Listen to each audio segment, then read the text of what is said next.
So, hey, welcome to this session on backpacking trip planning. And just going to go through this checklist that we prepared. It's kind of an outline and checklist. And then we'll present this information. You can ask questions during the presentation or at the end if you'd like to save them at the end. And then after all that, we'll probably go through a session where you will actually plan a backpacking trip. Okay. All right, so let's get started. So you can find this checklist online, and I think you probably have a copy of it now, but you can download it from Google Docs and print it out as a PDF, and all of the links in the document should work. So just to begin with, I guess one of the questions that most backpackers have is just where to go. And so there's a number of places to go. Sometimes it's a little confusing if you're not real experienced with the park systems, but there's basically these resources here. The national parks, which most of us are familiar with. In Texas, we have a number of them. Big Bend National Park, Guadalupe Mountains National Park. And then you have state parks as well, which are managed by Texas Parks and Wildlife. And those you may even be more familiar with because they tend to be spread around the state. So you have McKinney Falls State Park. You have, Lost Maple State Park. There's all types. There's even a Big Bend Ranch State Park, which often gets confused with the national park. But there's a variety of state parks, but it's a resource that you can look at. And then you have things like national forests, which are run by their own entity. And national forests, I guess the way you could think of them as differing from national parks is that sometimes they have less facilities, less services. It's a little more natural state, but you're often able to go camping and backpacking in these national forests. There's also a resource called the Bureau of Land Management Properties. It's often referred to as BLM. You'll hear people on forums talk about BLM sites. And those are maybe even a little more natural than national forests. Sometimes there's very little management of the land.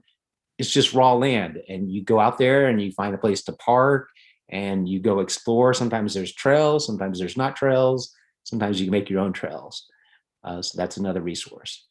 And then there's something called U.S. Army Corps of Engineers land. And in Texas, there's a number of spots that are managed by the U.S. Army Corps of Engineers, and they're usually built around resources. So close to Austin, there's one that is very famous. Lake Georgetown is a lake that actually they created a dam at the San Gabriel River, and it created Lake Georgetown. And around Lake Georgetown, they've developed a trail system. And so you're able to go camping and backpacking and hiking out on that property. The other type of backpacking that has become really quite popular these days is through hiking. And through hiking, there's a lot of different terminologies, but basically it's going from one point to another point, often called a terminus, one terminus to another terminus, but it's hiking the entire distance. They say in a calendar year. And so some of these hikes can be, as short as 100 miles. Some can be as long as, 2,000, 3,000 miles. Trails like the Pacific Crest Trail or the Appalachian Trail, Continental Divide Trail. But there's also shorter ones. There's one in Big Bend called the Big Bend 100. So through hiking is another opportunity to backpack. And then, of course, there's international trips. And there are so many options, outside the United States. It's just amazing. Sometimes we just don't think of them, but there's places in Mexico that are closer than places in the United States. Or you can hop on a plane and go to a destination in Costa Rica, maybe quicker than you could get to a place in Wyoming. So don't rule out international. If you don't have a lot of backpacking experience, it's always an option, okay? And we'll go through more of these later. There's probably other types of backpacking that you can do that may have been left off this list, but these are just kind of the most commonly thought of places to go backpacking. Okay. Let's go next to the where to go resources. And so these are just places where you can actually find out more about backpacking or help plan a trip. So the beginning, just friends. Friends are always a great resources. Sometimes if you don't have friends, I understand that backpack, it's a little difficult, but making friends. And once you get into backpacking, you learn that there's quite a few people that do it and that they'll enjoy going on trips with you. Another, of course, is meetup.com. And there's dedicated backpacking groups. You can join them. There's some in Texas. You join them. You sign up for a trip. Sometimes they're geared at different levels. Sometimes they're geared for beginners, sometimes intermediate, sometimes more advanced. So you always want to be careful about which ones you sign up for. But usually the leaders try to provide information and provide some coaching to allow to kind of make it mesh up well so that you're not getting over your head or you're not going on a trip that doesn't kind of meet your objectives. Another one is Facebook groups. I'm just going to click on this link and see how this works. Are you still able to see my screen? No. Okay, I think I have to reshare this particular page. Okay. So here. Okay, are you able to see it now? Yes. Okay, so this is just my personal Facebook, but I went up here in the search menu and typed in backpacking, and there's all these groups that are dedicated to backpacking, and you can join them. Usually, they don't cost anything to join, but it's a good place to just be inspired, and then also find out information. You can ask people questions, of course, and so forth. But there's some that are dedicated. Specifically, there's some that are dedicated, just general United States. Sometimes there's international ones. Sometimes there's ones for Texas, backpacking for beginners, ultralight backpacking.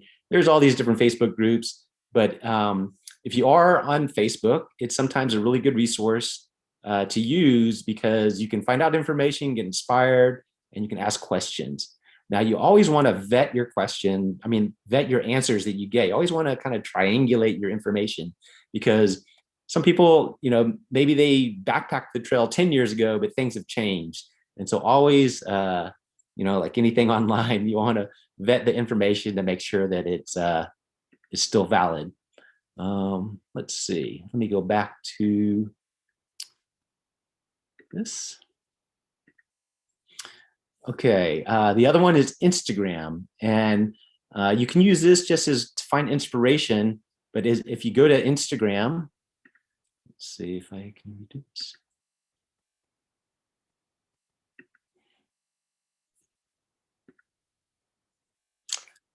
Up here in the search, you can just type in backpacking. And it'll come up with a number of things. Sometimes if you just want some images, you can just type in the hashtag backpacking. And then all these images will come up. And then you'll just see a spot that looks like, oh, that's cool. I want to go there. You want to see this waterfall or something. So you click on that and you find out that this is in Iceland. So you start making plans for a backpacking trip to Iceland. But that's how sometimes I'll use Instagram just as a way to inspire me, really. But sometimes you can find out some information as well, just general, things where people have gone. Let's see, let's go back.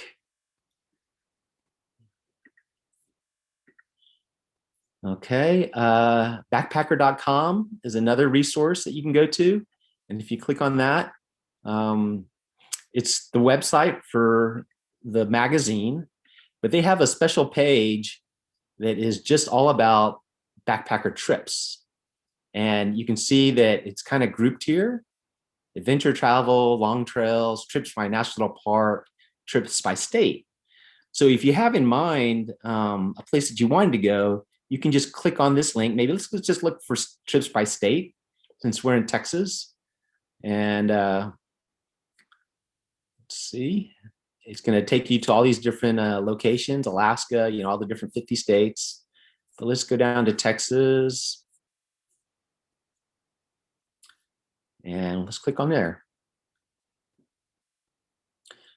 So it's just going to list a bunch of potential backpacking trips: Enchanted Rock, Colorado Bend. I believe this is the Lighthouse Rock. I think that's Paladura Canyon. So they have some authors that have written how to backpack in these different areas of the state of Texas. And so, but if you didn't want to go to somewhere in Texas, you can go to any of the other states. Or if you're looking for something by national park, you can go to national park. But again, it's something that can get you inspired, but it also provides some good content sometimes. So consider that. Let's see. The trek.com, I'm not going to click on that link, but you can click on it on your own. It's a website that is pretty much for thru hikers. And so it has a lot of information for people that would like to hike the Pacific Crest Trail, the Appalachian Trail, the Continental Divide Trail, maybe in a few others, but mainly those three. But it has a lot of in-depth information. It also has like gear reviews and things like that. The other resources that I'll often use is All Trails and Gaia GPS and just Google Maps. And I'm not going to click on those right now because we'll click on those later and we'll see what some of those look like and how I use those. Let's see. So the other question that you probably want to answer is, do you want to go solo or with a group? And there's benefits to both, right? So if you go solo, you have a lot of autonomy. You can go whichever location you want to go, whichever park you want to go. You can go on your own time. You can explore your personal interests. It's sometimes easier, right? You just pack up your things. You make a plan, you pack up your things, and then you go, and then you start backpacking. So in some respects, it's easier. You can work off your own schedule. Sometimes the cost is lower. Sometimes it's more expensive going solo. But I think one of the advantages is it can be very rewarding. And so because there's always that kind of personal achievement once you've finished, a backpacking trip on your own. And then the other decision is you go in group. And so a group, it does require some reliance on other people because you'll be going as a group. But the good thing is that, sometimes you can discover some new interests. There's always a difficulty in that you have to coordinate, the transportation, the route, all this information, the food sometimes. And then you have to come up with a consensus schedule. Some of the benefits is that the cost sometimes can be less because if you're sharing transportation or if you're sharing resources like park passes or maybe even food, the cost can be less. Sometimes it ends up being more. If you go with a group that really likes to, backpack on the high end, and they're gonna, reserve a hotel room the night before, a hotel room at the end. If they like to dine out, on the trail or in between the trail, before the trail. So sometimes it is more expensive, but sometimes it can be less expensive. But going into group, I think, is always fun. I do a little of both, but it's something that you need to decide as you're planning your trips, right? And some of these resources, whether you're going solo or whether you're going in a group, that I like to use are Google Docs, just to share trip information and details. So I will create a trip plan for a backpacker trip that I'm going to make, and then I'll share it with the group. People can edit and comment and so forth and add information to it as the trip develops. So I find that a very helpful tool, Google Docs. Google Sheets is good to provide checklists. You can create like all the gear that you might need. You can create lists of sometimes like water supplies, just different things that I think is really good for checklists. And then also financials. Sometimes if you're going in a group and you want to keep track of all the financials, you can put everybody into a spreadsheet. You can divide up the cost later. Sometimes that's a good tool.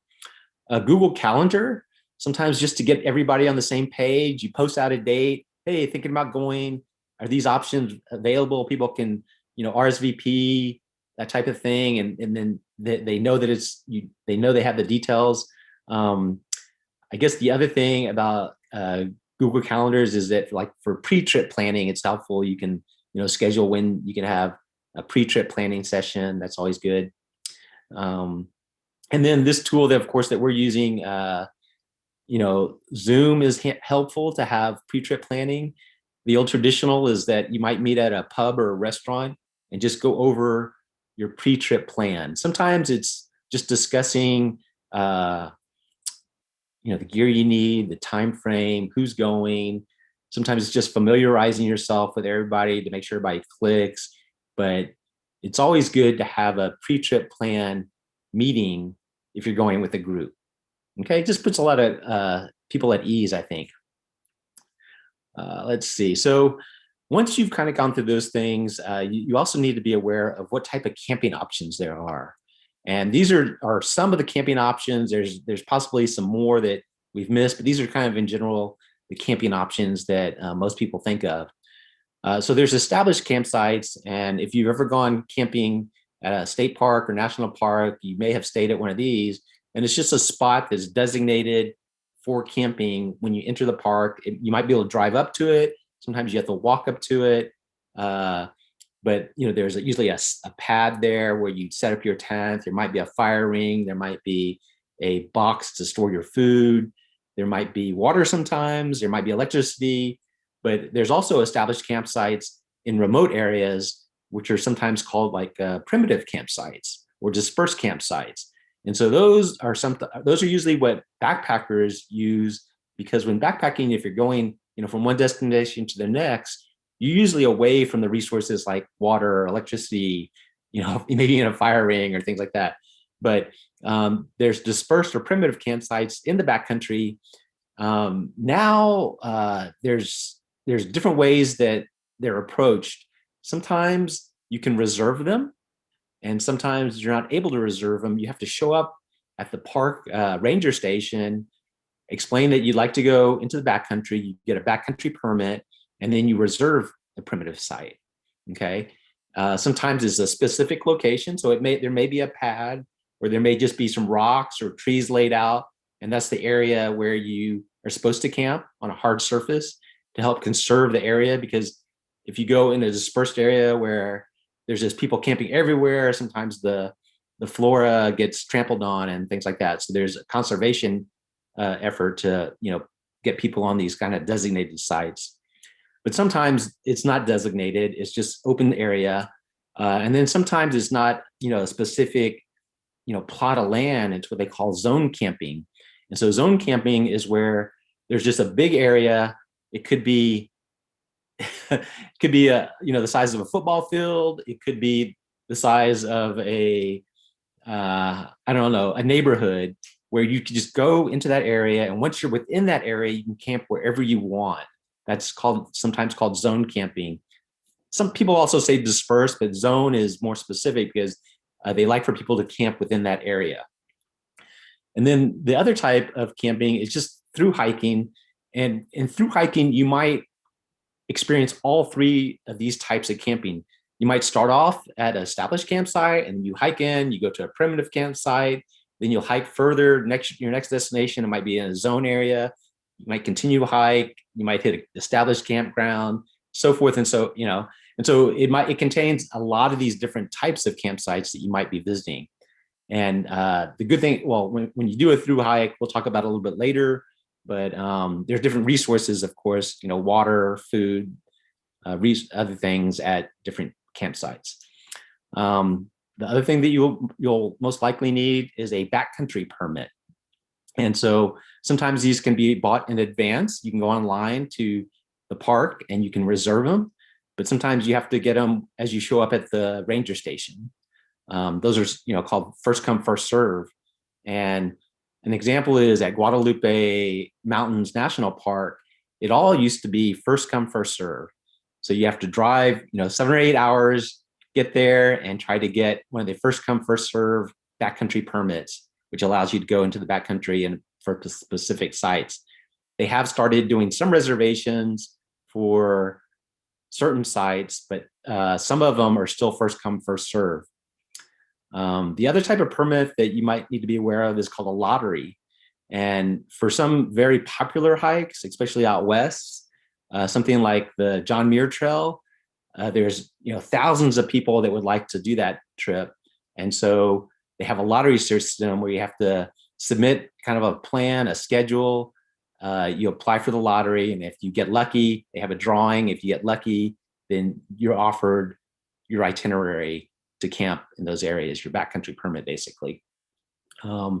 And when you get that, whether you get it online or in person, generally it's good to put it in like a protective, like plastic bag or something, and carry it with you, because there are often rangers that check for backcountry permits along the trail or at campsites in the backcountry, because they're just trying to manage the resources. They don't want 20 people at one site at one night. I don't think anybody really wants that situation. So think of backcountry permits as a good thing, typically, in terms of spreading out the resources for people.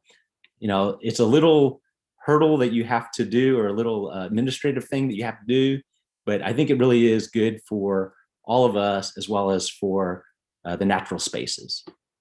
And then let's talk about reservations. So sometimes reservations required. Sometimes it's first come, first served. Sometimes it's reserved upon arrival. I think I kind of covered that. But those are the three types that you need to be aware of.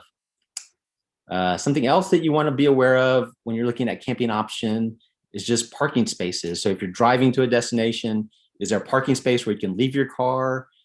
Sometimes for some trails, there's parking spaces just free. Sometimes there's places where you have to make a reservation in advance. And sometimes you just pay a fee as you park. And sometimes on trails like the John Muir Trail again, you might start in one town, that you might leave your car at one destination in town, but they have parking lots where you can park your car and you pay a fee.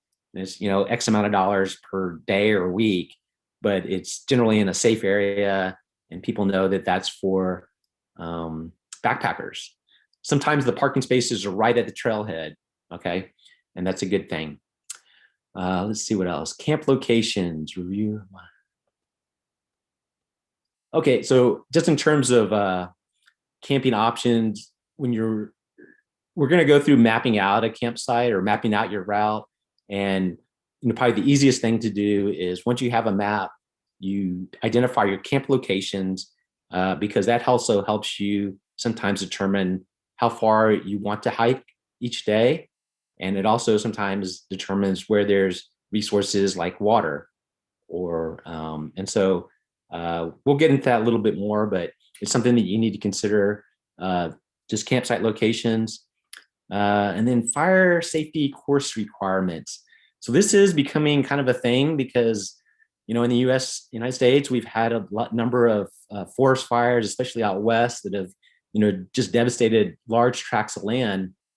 I think in California, in most of the backpacking routes, it's required that you take like a little online fire safety course.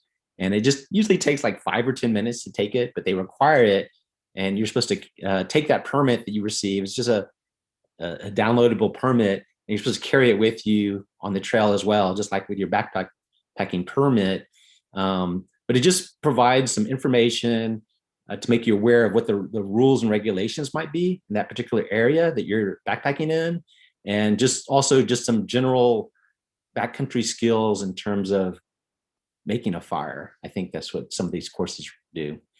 So it's a good thing as well. It's a little bit of an administrative thing, but in general, to keep all our resources safe, it's a good thing. Let's see. So these are just a list of camping option resources. The National Parks System website, recreation.gov is the site where you can book camping spots and sometimes backcountry camping spots for national parks. There's the Texas Parks and Wildlife website. And then likewise, you can go there, you can go to a specific park, and then you click on a link, and it takes you to reserveamerica.org, which is a reservation system for Texas state parks. Reservationamerica.org also does it for some other states but it doesn't cover all the states. So generally, if you're going to a specific state, there's kind of a network. And so you have to go to the park website, and then they'll usually provide a link about how to make reservations. The dirt.com is it's a private website. Well, it's not private, but it's a public website created by a company, but it lists campsites, national, state, as well as some private campsites. And you're probably not going to use this a lot for backpacking, but when you're planning your trip, and if you need to stay in the front country on your first night, sometimes the dirt.com is good to find a campsite at a national park, state park, and then a private campground. And when I say that, like a private campground, sometimes you're not able to get a reservation at some of the really popular national parks or state parks, but right on the outskirts of the parks, there might be private individuals that own land, and they allow you to camp there. So it's just another resource. HipCamp is kind of similar. It's more of a trendy website for trendy people, I guess. I've never used it personally, but it's also mostly privately owned campsites that you can reserve online, and it's usually front country sites that if you need your first night or your last night a place to stay, you can look on HipCamp. And then iOverlander is another one that actually is more for vehicle camping, but it tends to have a lot of listings of Bureau of Land Management sites and just free camping. There's places where you can go camp for free on different properties. Okay, are there any questions so far? None right now. All right, cool. We'll keep going. There'll definitely be room for questions later. Route planning. So this is probably the most what most people think of when they're thinking about planning is I know where I want to go, and I kind of know what route I want to take, but how do I plan out my route for both enjoyment as well as a route where you can find water and other interesting things. So route planning, some people have a target destination. Like if you're a thru hiker, you're going from one terminus to the other, but sometimes you're just hiking a loop trail. Sometimes people like to go and summit. There might be a high point that you want to go to. There might be a waterfall, a lake, or some geographic feature, a cave, or some artifacts, or like just interesting geographic features.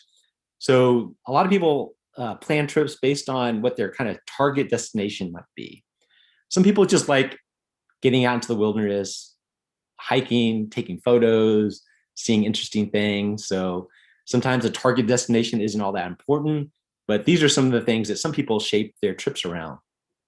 The other thing you might want to consider when you're route planning is your daily hiking distance. And so yes, you got to think of it in terms of the miles or kilometers that you're walking. You have to kind of evaluate your own personal ability, what you can do on, flat level land versus land with, varied terrain or elevation or altitude. You have to consider your pack weight if you're carrying 20 pounds or 30 pounds or more, the weather, the topography, elevation, terrain. If you're a person that likes photography, if you stop a lot and take photos, that's going to slow down the amount. That's going to probably slow you down and maybe reduce the distance you can walk each day. Side trips, if there's some interesting feature like a waterfall and it may be a mile off trail, you might want to go see it, but it's worthwhile. So you take a side trip. Sometimes it's a rock formation or something, or even a side trip just to get water. You need to factor all these things in. Injuries. So you need to evaluate your own body.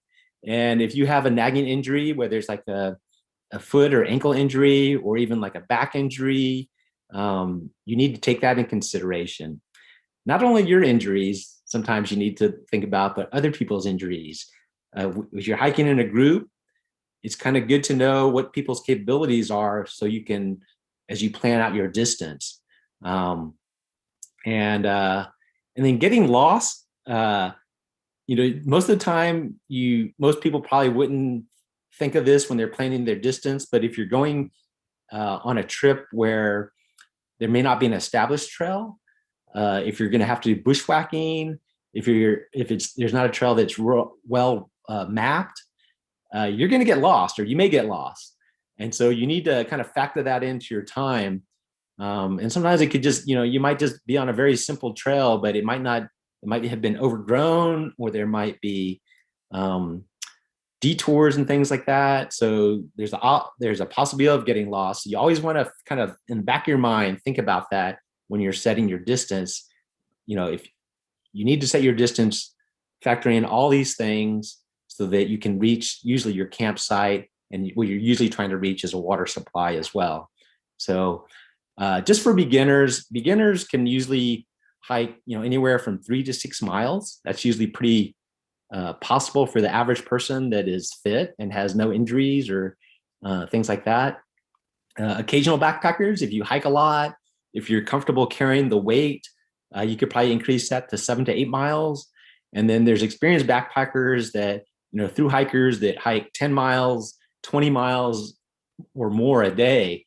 A lot of it also depends on, the terrain, the topography that you're covering in terms of how you adjust that mileage. Okay. Of course, if it's rougher terrain, higher elevation, you probably want to reduce your mileage estimation, between your each day's hike, just to factor that in. And then what I always do is, I hike a lot and I backpack somewhat often. I usually like to start off easy. So my first day is an easy day. Could it be anywhere? Yeah, like 3 to 6 miles. And then as I get in better condition, they call it getting your trail legs. Sometimes it takes like 2 or 3 days to get your trail legs, but your legs feel stronger, your pack's comfortable, your body's feeling good. Once you get your trail legs, you can up the mileage. So you can plan for 7, 8, 10, 12 miles a day. Okay. That's just something to factor in when you're looking at your distance. Now let's cover water resupply. And I think this is one of the most important things. This is one of the things that a lot of people kind of struggle with, is just figuring out where you can get water, because carrying water, you're always going to be carrying some water, but water is generally about 2.2 pounds per liter. And that really starts adding up when you have to go above like 2 liters, carrying 3 liters, 4 liters, 6 liters. In some places like in Texas, in Big Bend, there's not a lot of water supplies. So you might have to carry a large load of water. But when you're looking at your water supply, you always try to factor in, is there water at the trailhead? If there's not water at the trailhead, you're gonna have to bring it with you, right? And then you want to look at water along the route. So if you're hiking, let's say 6 miles, you want to maybe see if there's water 3 miles. And even though you figure you can walk, 6 miles, that's the end of your trip, you can do that in one day. It's always good to evaluate if there's water along the way, because things can happen. The temperature can rise. You can get a little cut off by the topography, or if you get injured, it might slow you down. And so it's always kind of good to know where the potential water sources are along the route. And then if there's going to be water at your campsite, it's always great if there's water at your campsite. There's a lot of places where there's just not water at the campsite. And so if there's not water at the campsite, you have to go back to finding water at the trailhead or at the start or on the route. Okay. Sometimes, like, you might know that there's a really beautiful place where you want to camp, but there's no water. But that like a mile before that campsite, there's water. So you'll be drinking your water. You know that you're going to camp at that campsite. So you fill up a mile before you get to the campsite. That's a pretty common thing to do. And then in terms of water supply, how do you find out where there's water? I always like to do what I call triangulate information. So I look at different sources. Sometimes it's, 3 sources is usually good, but sometimes there's only 1 or 2 sources. But you can look at books, you can look at maps, websites, apps, forums, ranger stations. You always need to confirm, though, because with different sources, I'll usually look, for me, usually I use websites and apps initially when I'm planning.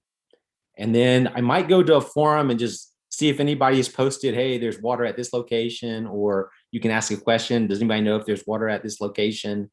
And then when you arrive to get your permit or to check in, always valuable to ask the ranger, do you know, I'm going, this is my route. I'm hiking from here to here. Is there water along this route or at the campsite? Always good to ask that. When you're planning your water supply, you got to think about how you're going to get it. Is it, potable water at a faucet that you find at a campsite? Do you need to filter it from a river or a lake or a stream? And sometimes, you might see a big lake that you can see as a water source, but where you're hiking, there might be you might be on a bluff or a cliff, and so there's no access. So you need to kind of verify if you're going to be able to get down to that water source.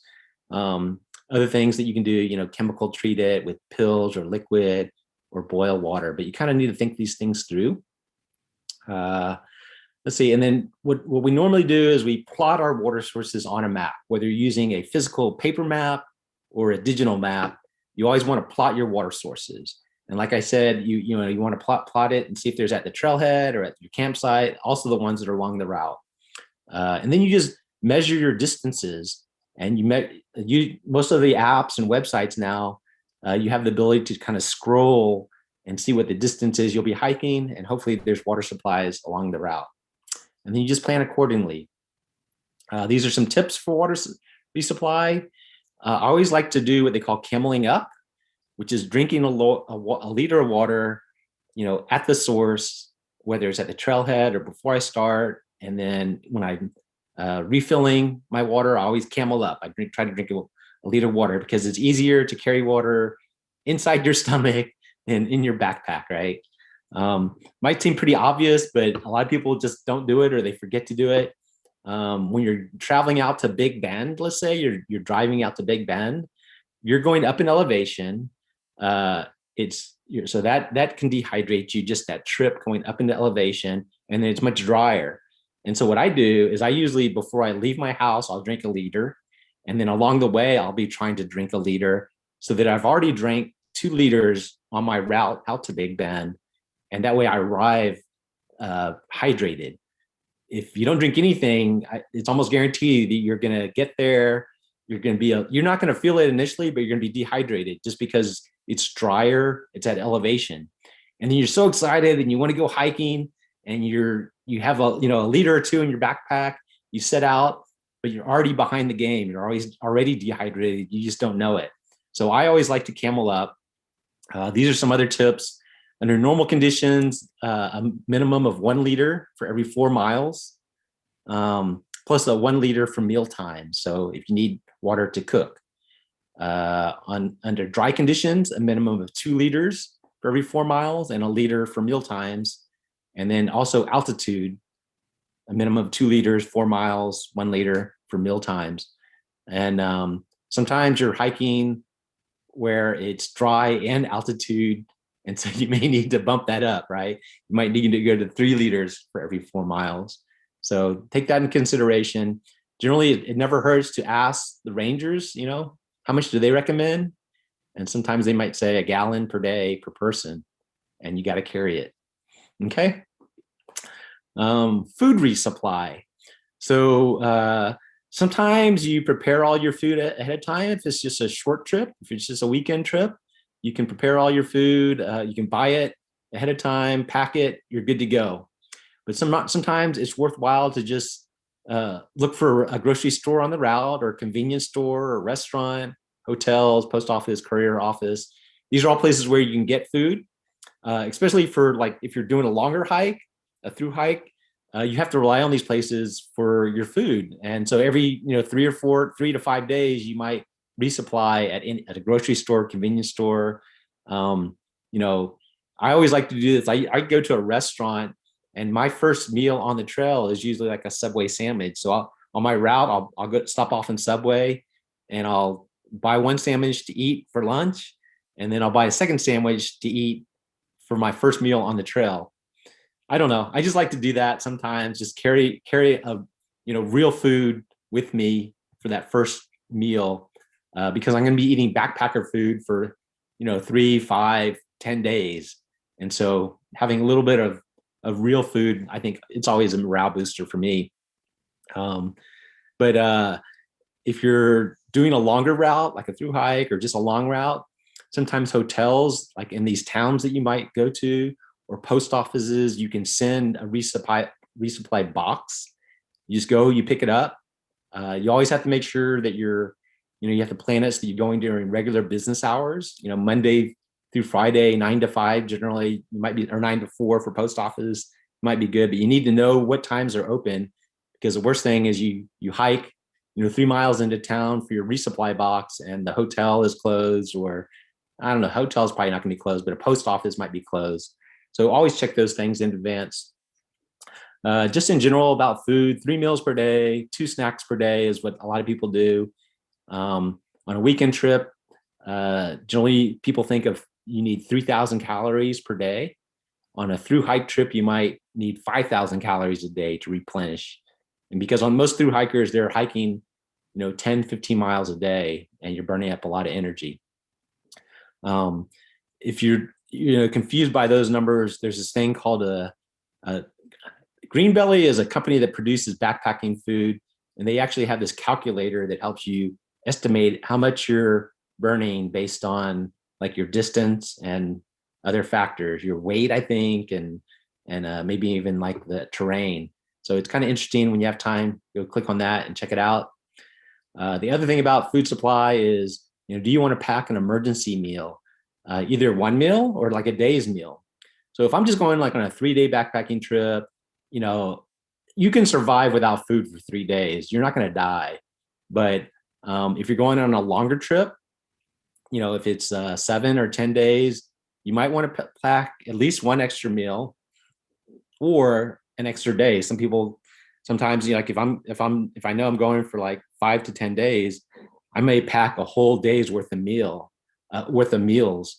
It may just be, these energy bars, maybe 2 energy bars per meal, so 6 energy bars, or there's one that I like called Pro Bar, where it's like a full meal within one bar.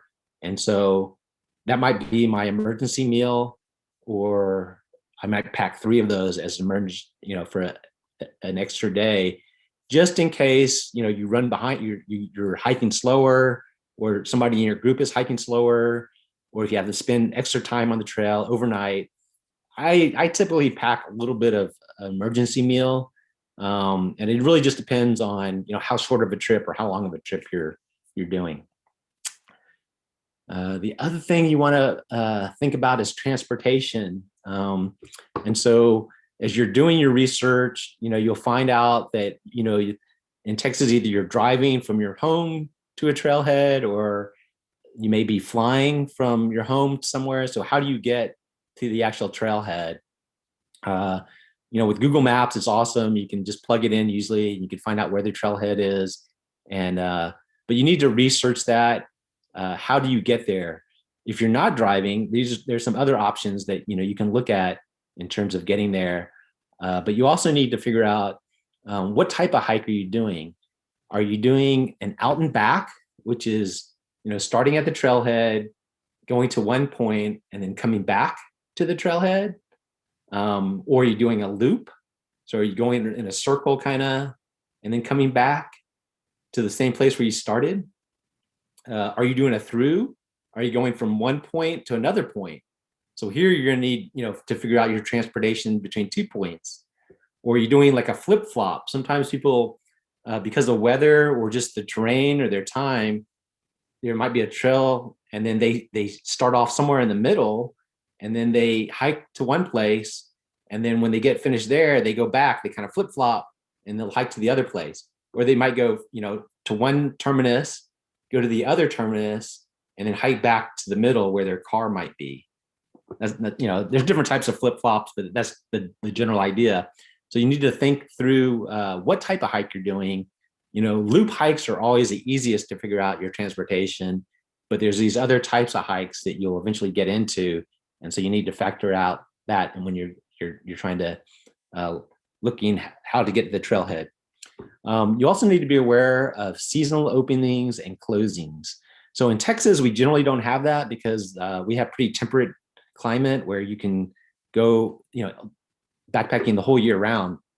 But in other places, in colder climates, I think like Yosemite, up like Rainier, some of these national parks out west and up in the Northwest, there are certain roads that they just close down during the winter or at the edge of the season too. Like if you're going on the shoulder season, they close down certain roads. And so you need to know that.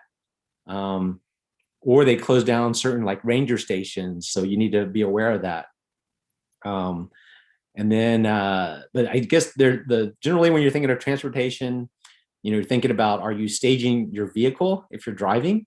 That's, probably the most basic is you drive somewhere, you park your car, and you backpack in a loop, right? You hike and then you come back to your same car. If you have friends and you're doing like a point to point, you might drive to a location, stage one vehicle, drive back to the beginning, you hike the trail, and then at the end of the trail, you have one car and you drive back to get your second car. The other is like shuttles or car services. Sometimes it's just worth it to pay a shuttle or car service to take you to the one terminus to start your hike. Sometimes that's the only thing you can do actually in some parks. And generally when you go to the park website, there might be information on the forums. There's sometimes information about how you can find the shuttle or car service. You might think, you can Uber or Lyft, but that's not always available in some of these remote areas. It's always nice to think about you can, but in some remote areas, they're just not real prevalent. The other thing is just the friendly drop off. If you have a friend that can drop you off, that's awesome. You don't have to leave your car by the trailhead or in some parking lot. Somebody just drops you off. You kind of have agreed upon time to when they can pick you up, or you can call them if there's cellular service in the area, the friendly drop off. Sometimes it's just a stranger that is dropping you off. You meet somebody on the trail and they'll take you to a certain destination, or they'll take you to the trailhead. I've done that out west where it kind of gets into the second thing, hitchhiking. But me and my friend, we just had a sign that said, going to the trail. This guy pulled over in his pickup. He took us to the trailhead. It's awesome. In some areas where there's parks and where there's a lot of backpackers, other backpackers will do that. It's not always good to count on it, especially during a pandemic, but it still happens. Sometimes it's just a ride in the back of a pickup. Sometimes it's inside the car. It just depends. But that's an option for transportation, especially when you're through hiking. Sometimes you just hitchhike from the trail to the town or the town back if it's a large distance. Those are just some options for transportation. Let's see. Okay, so route planning resources. Okay, so there's always, generally if you're going to a park, there's the park trail maps, but I say that there's a warning because they may not contain the details that you need. So every park has, these little maps that they hand out. They're just usually on one page. Those are generally for day hikers. So they may not have all the things identified that a backpacker might need. It never hurts to have one. And most of the time, I'll even, just download it onto my phone just so that I have it digitally. It never hurts to know where the park resources are, but I would say don't rely only on these little park maps that they provide for free. Better resources are like National Geographic maps. They usually have very detailed hiking and backpacking maps. Google Maps, you can chart things. You can save Google Maps so that you don't need internet signal to access it. All Trails is an app that I use sometimes. Gaia GPS, CalTopo, MyTopo. Far Out Guides is what is formerly known as GetHooks, and they started pioneering like a lot of digital maps it's on an app for long trails, for through hikes, and they have a phenomenal amount of information. It has like water sources, camping spots, interesting geographical features. People update information. They'll say, oh, this water source is dry, or there's plenty of water at this source. So if you're doing a longer hike, those are awesome apps. I've used it before, but it's usually generally only for like long trails or through hikes. kind of an up and coming company is called Onyx Maps. They're big into vehicle camping, but they also, some of their information will be valid for backpackers as well. And they're just a really dynamic company. So I think in the next few years, it's something to look out for. And then again, the Trek .co, it's a website. They have some resources for maps as well. So these are some of the resources I use when planning. Something that you have to factor in. Wow, we're running long, 15 minutes. You hanging in there? Okay. So destination planning, other things that you have to factor in, climate and weather. You need to monitor both the averages. So like if you know that you're going to, you're planning a trip for March, you can just look at usually a park website or sometimes the weather service, and you can see what the average temperatures are, average rainfall, snowfall, heat, all those things for that particular area. So you want to look at the averages, and that helps you for your long range planning. And then you also need, like I usually start looking like 2 weeks out about the current conditions. 2 week, even a 2 week forecast is not real reliable, but it helps you, think I'll look 2 weeks out, a week out, and then, maybe 2 days before, and then the day of. I always like check the weather like the day before I take off because things change quickly, right? And as a backpacker, generally you want to be pretty self-sufficient, self-contained, and as you get more experience, you kind of have all your gear locked in, your weather protection. So no weather is bad. You can hike in any weather. It's awesome when you get to that point where you feel comfortable hiking in any weather, because I love hiking in the rain or when there's a storm approaching or when it's cold. I mean, I just love that feeling of the environment around me. So I enjoy that. Some people, they don't want to be in the rain or they don't want to hike when it's cold, but I just love that feeling of being out in nature and experiencing all the weather. But always monitor your weather. The NOAA weather service is probably one of the most accurate. And then you pack appropriately. You pack layers, your rain gear. If you are in a group and you know that you're going to be hiking together and it's going to be raining, you might consider bringing a tarp so you can, when people are taking a break, you can, set it up real quickly and everybody can rest underneath it. It's not too popular now with backpackers, but traditionally that's what people would do. And once in a while, if you're hiking with a family or kids, it's so worth it to carry something that people can get under and escape either the rain or the sun. I was hiking out, I think it was Big Bend Ranch State Park. We were hiking kind of like shoulder season in summer. It was hot. It got hotter than we expected. One guy started getting dehydrated. I just have this little poncho, a rain poncho. I just strung it up so we could create some shade for him so that he could, recuperate. So having something like that is kind of valuable. Sometimes you can just use your tent tarp or whatever, but sometimes having a designated tarp is kind of cool. And then, when when you get into kind of like the obsession of backpacking, you can look for natural cover from the weather. So there's different types of natural cover that you want to be aware of. When you're hiking in the mountains, generally you don't want to be at the top of the mountain when a weather system is moving through.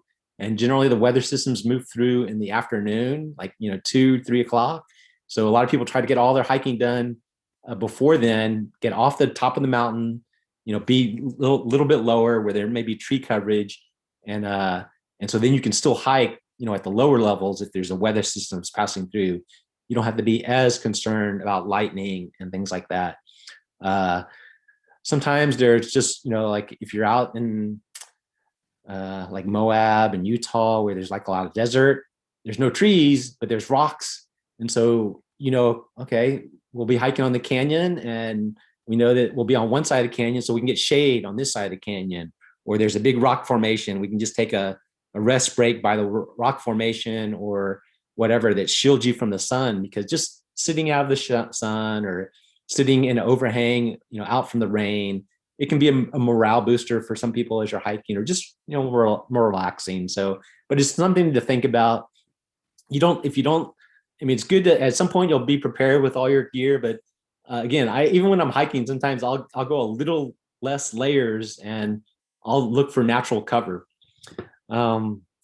Proper food storage. So with proper food storage, it's really about researching the rules, learning and practicing the methods. And so some parks have very specific rules about food storage. A lot of them have these boxes. People call them bear boxes, but they're just these metal boxes. And at a campsite, and whether you're in the front country or back country, if there's a metal box there, you're supposed to put your food in there to protect it from animals. And it's not only bears, it's raccoons, skunks, squirrels, birds. All of these things will get after your food if your food is just left out in the open. And I think I've seen it all. I mean, I think I've seen raccoons, skunks, birds, squirrels, definitely. I've never seen a bear attack one of my friends' food, but I've seen all those others attack either my food or my friends' foods while we're on the trail. And so you need to research the rules and try to practice the methods. I kind of talked about food lockers. That's the most secure. The other thing that you might use is a canister. They call them sometimes bear canisters, and it's just these tubes that you carry with you in your backpack. They add weight, but they are convenient. You just put all your food inside, put anything with a scent like toothpaste. I don't know, anything with a scent on it. Put it inside there. You place it.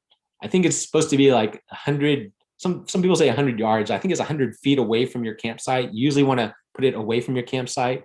And it's not that the bear cannot get into it, but the animals, after experimenting with some, they realize it's too much problem to get into them, and so they don't bother getting into it when they see it. If they really wanted to get into it, they could probably get into it. But the bear canisters, they're designed to kind of be a long range deterrent, right? Like the bear's not going to, if they can't get into one or they can't get into two of them, they're never going to come back and try it on a third one. But if they see an open bag or a sack and they find food, they're going to come back. They're going to come back, and that's when it becomes dangerous for both backpackers as well as the bear, because if a bear gets habituated into finding food, then the Park Service will basically have to kill the bear. But it's not only bears that can ruin your backpacking trip. It's mostly squirrels, marmots, these little small rodents that will, you can just sometimes be taking a snack break, a 10-minute snack break, and you'll have your bag of food right next to you, and a squirrel will come and just start munching on it, or a marmot or something. They're just vicious. So always be aware of where your food is. And the worst thing is you don't want an animal chewing into your backpack to get to your food, because then it messes up your backpack, right? It can mess up your gear. You should learn food hanging techniques. There's a number of different techniques, but you can watch videos online and practice, but that's always something that you can look at. And then there's these things called scent proof bags.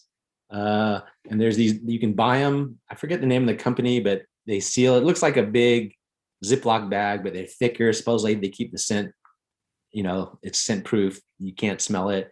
Some people use turkey roasting bags because they're cheaper. You can buy them, you can find them at supermarkets, but some people use them.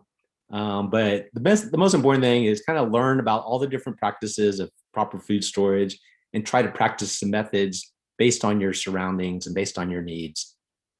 Let's see. Destination insects. You can research about insects, mosquitoes, ticks, mites, what else? I don't know. Those are, wasps, things like that. I generally don't worry about it too much, but I found that when you go deep into nature, all of that is in balance. I get more mosquito bites in the city than I do when I go out backpacking in general. But there are some things that you can do to help prevent it. I think the first and best is just clothing. You get like a nice shell, or it doesn't even have to be a nice shell, but just a shell jacket, and the mosquitoes can't bite through it. Some people carry a bug net that goes over their head, and when in some areas like Minnesota, sometimes out west, the mosquitoes are so bad, you don't want to put mosquito repellent all over your face. You have a bug net, you slap over your head. It's really good. And then clothing treatment. So that's becoming more popular, and there's even clothes that you can buy with clothing treatment for insect repellent. It basically has this chemical called permethrin sprayed on it. You can buy permethrin and treat your own clothes, but it helps prevent bugs. It's not actually a repellent. What it does is it kills bugs. So when a bug lands on you, it's going to die once it comes in contact with that treatment. But it so you might see a bug land on you. It's not going to like with repellent, you'll see a mosquito and it just hovers, but it doesn't land on you. So some of that permethrin, it's really on contact. So you just need to be aware of that. But there is repellent. And so permethrin is one type. Picaridin, that's another type. DEET is what people are most familiar with. There's natural repellents. There's sonic, like electronic repellents. I don't know if they work. There's clip-on. There's like these wristbands or these little things that people clip onto them. And then there's even diet. That's not supposed to be DEET. That's diet. Some people believe that if you eat garlic or you eat certain things that will repel bugs. I generally don't rely too much on these last ones like diet, clip-on, sonic. I've even gotten away from natural a little bit. I'll sometimes use it. I will still use DEET, but I do, it's a pretty toxic chemical.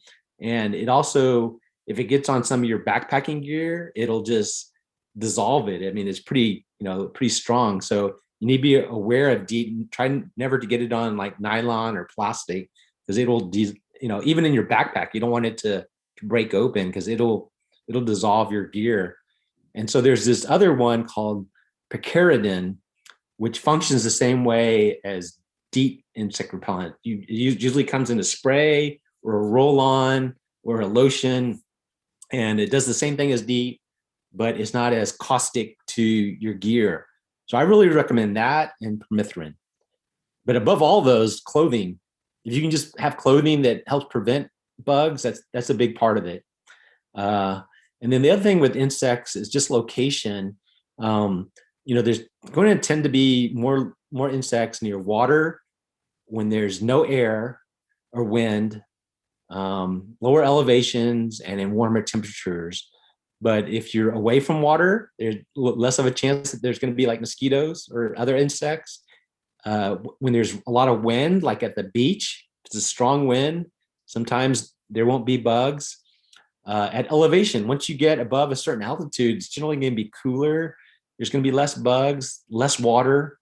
And then temperature, of course, once it gets cooler, there's less insects. So just think about these things as you're planning your trip. If like in Texas, if you're camping in the winter, generally you don't have to worry about bugs at all. So the cooler weather is nice, right? And then wildlife. I don't want to get too much into wildlife, but you can go to this website, the NPS, National Park Service, Wildlife Health and Safety, and it just kind of gives you some education about wildlife and the way they interact with people and what you can do to minimize contact with them. I've encountered wildlife on a lot of my trips, anything from bear to elk to moose to rattlesnakes but generally, if you stay your distance and you allow it to do their own thing, the wildlife doesn't want to have anything to do with you. Okay, we've covered a lot of stuff. We've been going for about an hour, but it's time to pack. And so you have your packing list. These are just links to REI's suggested packing list. So they're traditional packing lists, and they even have like an ultralight backpacking packing list. I'm not going to go through them. You can click on those on your own and get your packing list together. But sometimes it helps to just check all the boxes to make sure you have everything ready for your trip. There's something called the 10 Essentials, which is really designed for hikers, like day hikers. 10 things that you're supposed to carry with you always. And generally, when you're backpacking, you already have those 10 things on you. But where a lot of backpackers kind of get a little negligent on it is like if they're backpacking and then they reach their campsite and then they're going to do a day hike or they're going to do a side hike. They think, oh, it's just a mile or 3 miles away. I don't need water. I'm just going to take a liter of water. That's all I need. And they leave the 10 essentials behind. But that's generally the people that get in trouble on those type of little small excursions. It's a day hike or a side hike or a hike. outside of your scheduled back when you don't have your whole full pack, you need those 10 essentials. But you can, I think you kind of are probably aware of them. Just research it. I always like to carry them when I do like these little day hikes or side hikes, excursions. Something that you might not consider it as part of your regular packing list is just sleepwear. Some people like to bring clothing specifically to sleep in, whether it's just shorts and a shirt or long johns. But it helps, not only can keep you warm or comfortable, but it also helps keep your sleeping bag cleaner sometimes if you have dedicated sleepwear. Always pack your weather wear, your rain parka, your gloves, depending on the climate that you're going into. Food and snacks, you always want to make sure that you have that because that's your fuel. That's what keeps you going. And then emergency gear. And so some people are good about, very conscientious about packing emergency gear. Some people are very minimalist about it. I don't want to pass any judgments, but I think it's good to always have a little medical kit, whether it's a small one or some people, get larger ones. Some people want to get prepared for everything. A repair kit is things like if you need to repair your gear. So it might just be some duct tape or patches or thread and a needle. But I think it's always worthwhile to have a little repair kit. And then extra food, extra light. These are debatable depending on how long you're going. If you need extra, you always want a primary light, but if you need the extra light, satellite locator are these devices that if you really get in trouble, you press a button, sends out a message to satellite, a search and rescue team comes and finds you.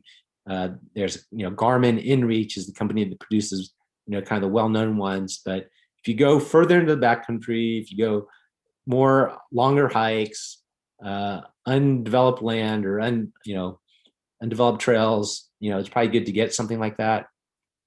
These are some things that kind of debatable whether you might carry, but waterproof matches, water chemical purifiers like tablets, emergency blanket. A lot of backpackers will not carry this stuff, but I just thought I'd put it on there for people that like to be prepared. Let's see. Final planning point. So when you, like I said, I always like to create a plan in a Google Doc, and then it's easy to share. So I can share it not only with the people that I'm backpacking with, so that we're all literally all on the same page, but so that we all know what we're doing. But you can also share that with friends that, at home, or your family, so that they know where you are, so they know what your route is, like when you're going, what your route is, where you might be staying, and then you can let them know, oh, okay, I'll check in after 2 or 3 days or something like that. And then they have the ability. And then if you're using one of these satellite locators, they actually have the ability to track you, right? It sends off signals and kind of leaves digital breadcrumbs. So it's always valuable to share your itinerary. You can also, print out your itinerary and leave it in your car, wherever your car is. I don't think it's good to leave it exposed. That used to be a thing where you would leave it exposed, but then somebody that wants to break into your car, they know exactly where you're gonna be and how long you're gonna be gone. So, but just folding it and leaving it in your car, and if something were to happen and you've shared your itinerary, they know, like the ranger will come out, they'll find your car. If you're gone missing for a long time, they'll break into your car, they'll find your itinerary, they'll know exactly which route to follow. So, just print it out on a piece of paper, fold it, just put it on the seat or something like that, so that people know that you've left something behind to find you. But it's always good to share it with your itinerary, your plans with friends and family, and your hiking buddies, right? Your backpacking buddies. These are just some last little things. Respect the land. Tread lightly is just the idea that you want to leave the natural spaces in the condition that you found them, pretty much. Leave no trace is kind of similar. And then cultural norms and resources. Oftentimes you'll be backpacking into areas that might have a cultural significance to Native Americans or even just property owners. And so you want to kind of understand what those norms are, if it's legal for you to go approach these areas, or like if there's certain areas where you wouldn't want to like jump into the water because it's sacred water, or, in the basics, you never want to leave trash or garbage or graffiti or anything like that in some of these spaces. But it's always good just to do a little research into the cultural norms, and try to follow them. Sometimes you might just be backpacking through private property in some places, and you just want to leave it exactly as you found it, because if you don't, those private property owners, they may say, okay, we're not, we can't deal with this garbage. We're just going to stop allowing people to use this resource. So just be considerate of the cultural norms where we're at. So that's the presentation. Took about an hour and 10 minutes. Great. You hanging in there? Yes, I am. It was great. Okay, so hopefully you got some good information. I did.